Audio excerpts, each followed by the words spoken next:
ॐ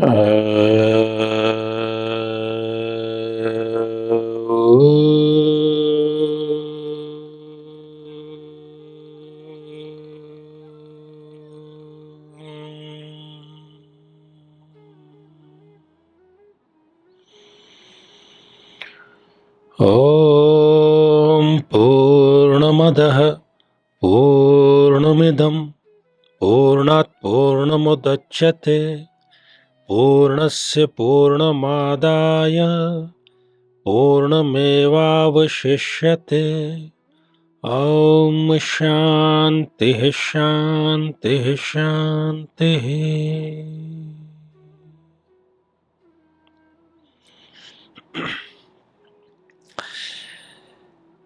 साथियों, साधना अर्थात हमें स्वयं अपने आप को साधना है।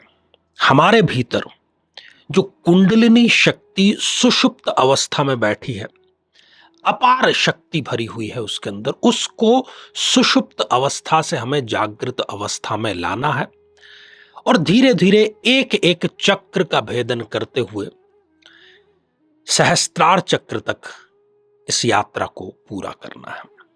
कई प्रकार की साधनाएं हैं, कुछ पर हमने चर्चा की, कुछ पर आगे हम चर्चा करेंगे। और जैसा कि हमारे जो मंत्र दृष्टा ऋषि थे, उन्होंने हर एक के बारे में सोचा। उन्होंने कोई भी एक साधना सबके लिए नहीं बनाई, बल्कि उन्होंने हर एक के लिए एक एक साधना बनाई। ऐसा कोई भी व्यक्ति नहीं है, चाहे वो किसी भी वर्ण का हो, किसी भी आयु का हो, किसी भी जाति का हो, कोई भी उसका सोशल स्टेटस हो, वो भी एलिजिबल है अपनी कुंडलिनी को जागृत करने के लिए। अब उसे कौन सा मार्ग तय करना है, किस रास्ते से होते हुए उसको मंजिल तक पहुंचना है, ये कम से कम उसको किसी योग्य गुरु के माध्यम से जरूर पता कर लेना चाहिए कि वो भक्ति मार्ग से पहुंचना चाहता है, कर्म मार्ग से पहुंचना चाहता है, या राजयोग के माध्यम से पहुंचना चाहता है, या प्रेम योग के माध्यम से पहुंचना चाहता है। तो इसी क्रम में हठ योग की प्रक्रिया में एक साधना आती है साथियों, जिसको हम बिंदु साधना कहते हैं, और वो त्राटक की जो प्रक्रिया है उसके माध्यम से उसको कंप्लीट किया जाता है। अब ये बिंदु साधना क्या है और बिंदु का वास्तव में क्या महत्व है, इस पर एक बहुत सुंदर बात स्वयं महादेव पार्वती जी को कहते हैं। सिद्धे बिंदो महादेवी किम न सिद्ध्यति भूतले। जो व्यक्ति, जो योगी, जो जातक बिंदु को जीत जाएगा, बिंदु को जो साध लेगा, उसके लिए इस भूतल पर और कुछ बचता नहीं जिसको कि वो साध न सके। साथियों, हम जब अपने आसपास भौतिक जगत पर दृष्टिपात करते हैं, जितनी भी वस्तुएं हैं सब अणुओं से बनी है और अणु से भी आगे परमाणु से बनी है।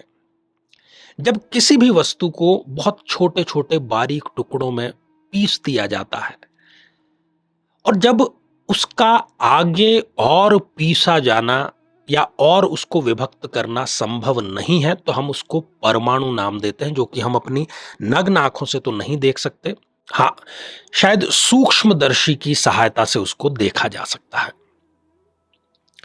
साथियों, तो ये जो बिंदु है, जो परमाणु से बिंदु की यात्रा शुरू होती है, वो धीरे धीरे धीरे धीरे आगे बढ़ती चली जाती है और ये सीधी सतत ब्रह्मांड तक जाती है।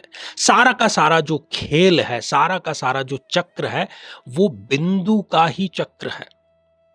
आप देखें तो जब आप सौर मंडल का चित्र देखते हैं तो उसमें क्या हो रहा है, अपने से जो अधिक गुरुत्व वाला पिंड है उसके चक्कर उससे कम शक्तिशाली जो केंद्र हैं वो लगा रहे हैं। सूर्य के चक्र सारी हमारे जो ग्रह हैं वो लगा रहे हैं। सूर्य स्वयं गैलेक्सी में उससे बड़े पिंड का चक्र लगा रहा है।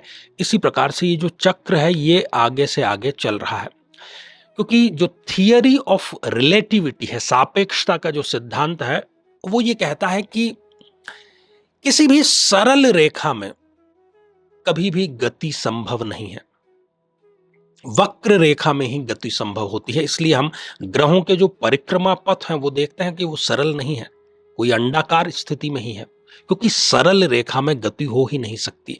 और रेखा यदि सरल नहीं है तो क्या है, वो गोलाकार होगी, वक्र होगी। और वक्र होगी तो उसके बीच में एक बिंदु अवश्य ही होगा।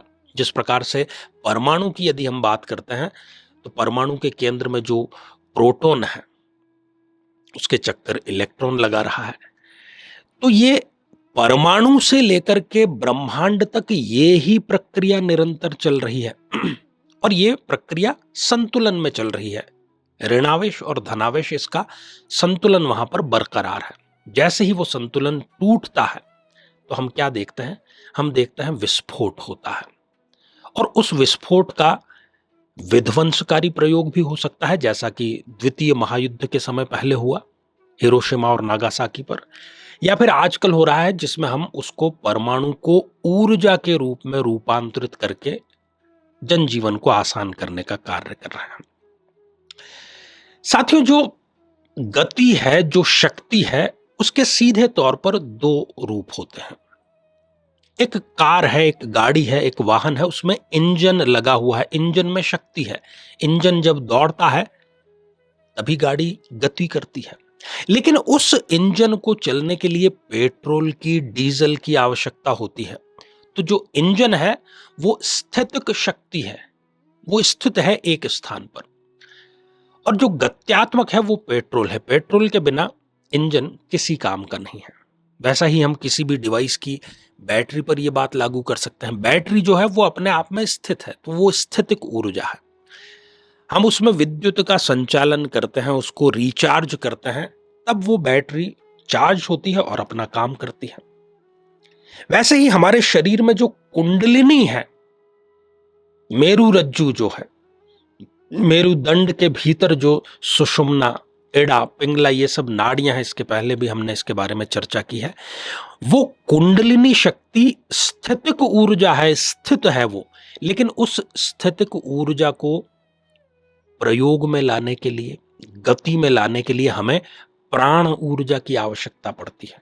श्वास और प्रश्वास के माध्यम से जो हम प्राण ले रहे, वायु को छोड़ रहे, जो प्रक्रिया चल रही है, यही संतुलन हम देखते हैं। तो ये चारों तरफ होता है। साथियों, यदि आपने कभी खुले आसमान में, जब आसमान बहुत साफ है, शांतिपूर्वक यदि निहारा हो लाखों करोड़ों तारों को, तो क्या कहीं ना कहीं तुच्छता का अनुभव नहीं होता कि ये मेरा स्वयं का अस्तित्व आखिर क्या है और कितना है?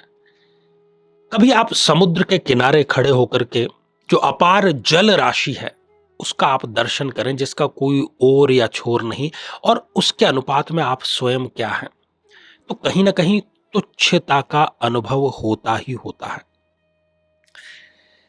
अब यहां पर दो चीजें साथियों समझने योग्य है बिंदु साधना को लेकर के, कि जब आप इस बिंदु के निम्नतम स्तर अर्थात परमाणु और उच्चतम स्तर अर्थात ब्रह्मांड, सब बिंदु का ही खेल है, एक से बड़े बिंदु ये क्रम चल रहा है।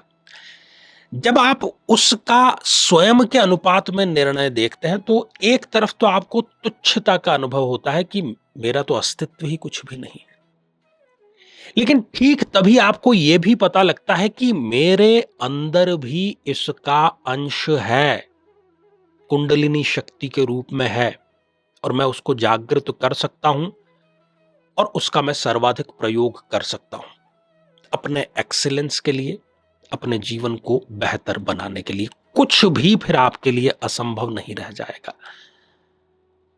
आप जान जाएंगे कि सामने वाला जो व्यक्ति है वो क्या सोच रहा है, उसके मन मस्तिष्क में क्या चल रहा है। बिंदु साधना की कई प्रक्रियाएं हैं, कई प्रोसेस है उसके लिए, और जो सर्व सुलभ है वो हम उसको त्राटक के नाम से जानते हैं। इसमें सिंपल सा यही होता है कि आप शांत चित्त अवस्था में अपने किसी सुविधाजनक स्थल पर, स्वच्छ कपड़ों में, आरामदायक स्थिति में, जब एक बिंदु के दर्शन करते हैं लगातार, आजकल तो बाजार में रेडीमेड ऐसा मिल जाता है, नहीं तो सामने आप एक गत्ता लगाइए और उसमें आप बीचों बीच जो बिंदु है उसका प्रयोग करिए।